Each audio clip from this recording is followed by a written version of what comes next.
Welcome to Tracy Mommy Reads. I am back again with another book review.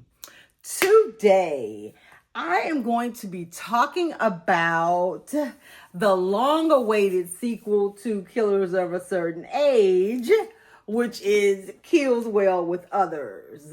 I happened to walk into the, I went to go vote, and where the place is for early voting, where it was, is it's kind of connected to a library. So I was like, oh, let me just, walk in here and see, because it can't be like a book lover without checking in on the books, right?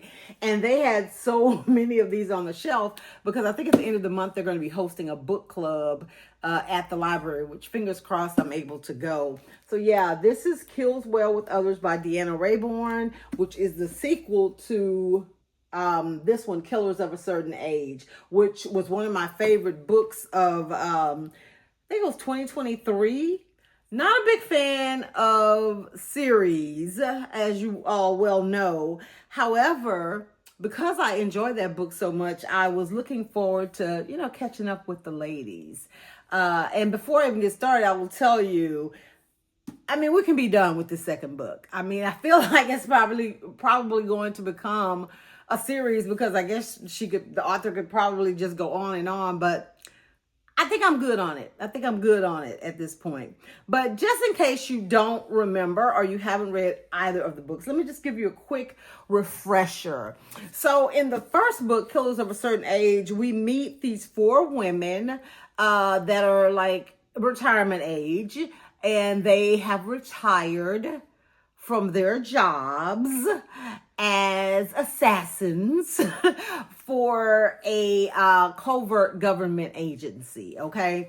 And you got Billy, Mary Alice is one name, Helen, and Natalie. So four women.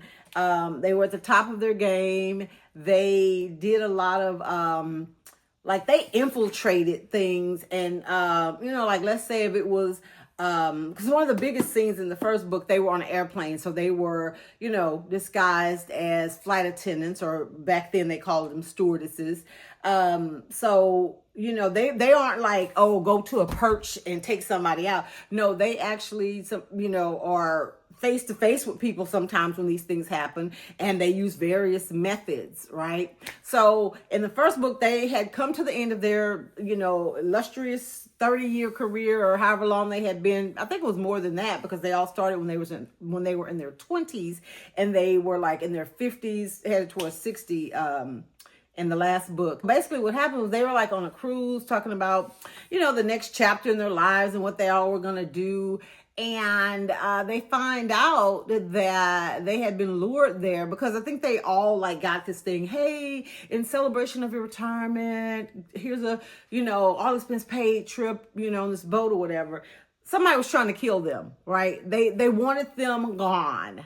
And then the ladies had to show them that just because we're old doesn't mean we're out of, shape or out of touch or whatever. And they had to deal with this threat. And then they find out it's bigger than what they thought. And they go down this whole rabbit hole and having to, kind of come out of retirement to deal with everything. So in the first book, the way that it ends, they topple the people, and somebody else takes control of the organization where they worked. And you could tell that, okay, maybe we hadn't seen the last of them, because they were still in good form, right? And the person that took over kind of hinted that maybe they'd be needed for some contract work, that type of thing. But it was a satisfying enough ending, in my opinion, that could have been the end of the book. But here we are today talking about Kills Well with Others. And I admit that it was a good premise, because what she did is the author pulled because think about, even if non-assassins, if you have a work history, 20, 30, 40 years, there are so many, things that you can pull from. Oh, remember that one job in 1978?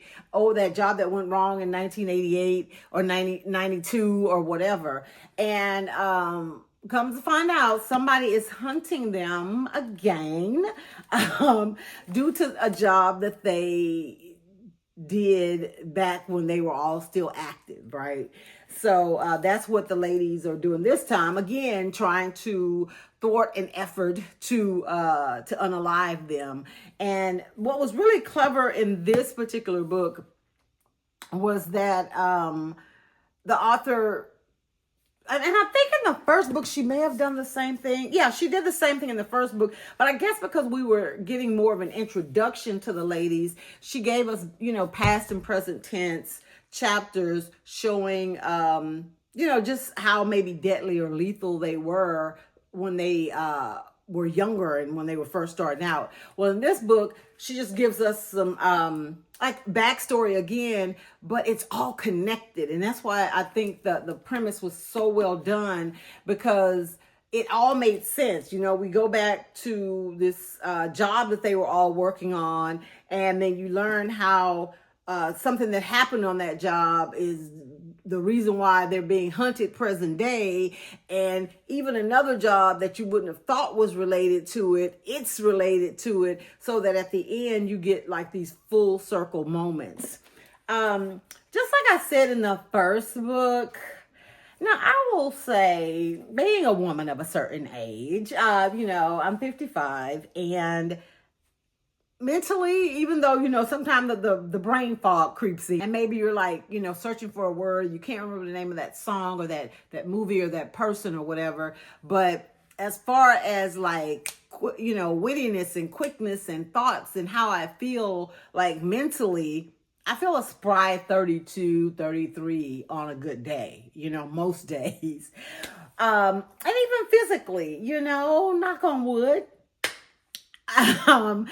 I feel, I walk like 3 miles a day, and I stretch and I can still touch my toes. So I feel like maybe 40 physically. I'm not even gonna lie and say I still feel like I'm in my 30s, because that's the thing. It's like there's such a disconnect when you get older, right? What you think you're capable of physically and what you're actually capable of sometimes may not jive. Now, don't get me wrong, there are some very, very fit people older than me, that got into running or got into weightlifting or got into, fitness later in life. But I'm saying all that to say, it's just some of the stuff. Now, when it comes to intellect or outsmarting someone, totally believable. Totally believable. These women were smart. They had used a variety of methods to do things, to subdue, to kill, to, do everything. So yeah, they're going to be vastly more knowledgeable than anybody that probably tries to approach them to take them down. But the physical stuff, I don't know. I was just like, because they had even said like that one of the ladies, she had gained some weight and she was moving a little bit slower. I mean, she gives us information and descriptive writing to give us visuals that these ladies are aging. I mean, it's only 1 year has passed since the first book to the second book, but like there was like one scene where two of the women were lifting this guy who, he was a big guy. I think he was like I can't remember if he wasn't Serbian. Maybe it was Yugoslavia, Balkans, something in that whole big region. But he was a big guy because he was muscle for somebody. He had tattoos and, the whole thing you think, somebody tall and menacing. Well, they had found a body and they were trying to hide it. And these two ladies in their late 50s, early 60s, hefted this big man up into like a bunk bed situation. So yeah, that's the only thing. And again, hey, I'm all about pro-aging, girl power, and all of that. But some of the stuff I was just like, okay, would they physically be able to still be doing that kind of stuff? Hell, when they were like in their 20s, could they have lifted a man that sounds like he's 200 pounds, So I don't know. Maybe that's 100 pounds each, depending on how you're distributing the weight. Maybe I was just getting too technical instead of just, going with the flow. But that's the only thing I felt like a lot of the stuff they were doing, jumping over stuff and shooting and, it just seemed unrealistic for a lot of it. But, they were elite in their day. So maybe they still possess some of that same, grit and strength to some degree. I've never been an assassin, so I don't know. But overall, though, I did still, enjoy the characters. I still enjoy the story and how well they work together, despite their protests. It's like, I feel like that at least three of them, I think Billy, she was one of the main characters. Even though there were four women, Billy clearly was like the main character in the group and in the book. And she was probably the only one that really couldn't let that life go. The other ladies, I think they had kind of settled into, whatever that next chapter was going to bring. However, when it was time to go, they were ride or die at the end of the day. But they seemed like they preferred to be, at home with their significant others or with their cat or with whoever. But when it was time to step up, they definitely did. And it's funny because Billy even has she has a significant other, but she tries to play it cool, like, oh, it's just her lover or something. But for 30 years, like, her and this man have kind of been in and out of each other's lives because he's also an assassin. And that speaks volumes as to, like, how she feels about her profession, that you would go and fall in love with somebody that does the exact same thing. So yeah, very much in the vein of the first one. If you read that one and you haven't read this one, I think you'd enjoy it. You got the espionage, the badass women of a certain age. They're going, that was another thing. When I tell you, like, the resources that they had for them to be retired, and they still had a connection at where they used to work, but they would be in one city or one country somewhere, and they figure out a piece of the puzzle and be like, oh, well, they're in Italy now. We need to get there from somewhere else where they were. And they were just getting, these plane tickets and train tickets and able to go to these places like the next day, But again, that's suspension of belief. But yeah, there's a lot of, like, thrilling moments and cat and mouse and, getting somewhere and the person that just left, and till it all culminated into, the final showdown. And something else I just realized, just like in the first book, if I can recall, even the villain was a woman, if I'm not mistaken, in the first one, as is the case in this one as well. So I think, Deanna Raybourn, she's an equal opportunity feminist. Like, we got the good, we got the bad. And, you're going to get a good story when you put all these women together fighting for, what they believe in, and basically fighting to the death to save their lives. So yeah, Kills Well with Others by Deanna Raybourn. A very good follow-up to Killers of a Certain Age. That I'm good. Like, I wish they would make this into a series. If they made this into a television series, I would definitely watch it.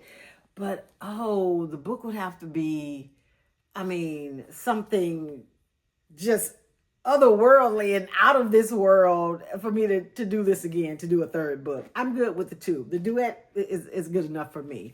But anyway, if you like books like that I just described, that have, all of those elements, you definitely love it, and I definitely would recommend it. Triggers, obviously there's unaliving. Some of it's a little bit graphic, but not too much. There's not even a lot of cursing. There's some, but not like you would think for their professions. So anyway, thank you guys so much for watching. Make sure that you like this video, and if you have not done so already, go ahead and take this opportunity to subscribe to my channel, and go ahead and share it with someone who you think may enjoy my content. I sincerely appreciate everyone who has already followed. Thanks again. You guys enjoy the rest of your weekend, and I'll see you next week. Bye.